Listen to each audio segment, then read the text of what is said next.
បាទបងប្អូនទាំងអស់គ្នាមកឃើញនេះអាងនិយាយបានថាអ្នកដែលគាត់ឆ្លាញ់ជាមួយនឹងរបស់កម្ររបស់ដែលក្នុងថា20ឬក៏50 ឡានមានតែមួយណា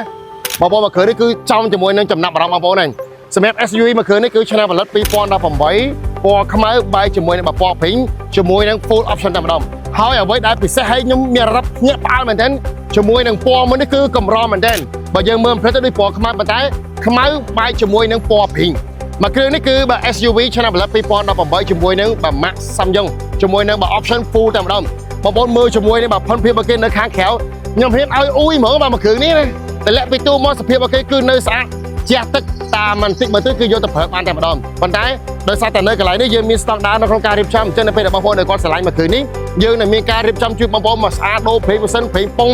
បាទប្រអប់លេខឬក៏អីផ្សេងមកស្អាតជួយបងប្អូនតែម្ដងបងប្អូនដែលគាត់មានតម្រូវការអាចអញ្ជើញមកមើលបានមុនគេតោះឥឡូវខ្ញុំនាំបងប្អូនទៅមើលនៅខាងក្នុងនេះបងប្អូនស្អាតមែនទែនបាទតាំងពីបើ option នេះ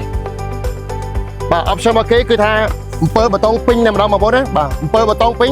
ហើយនេះបាទ memory set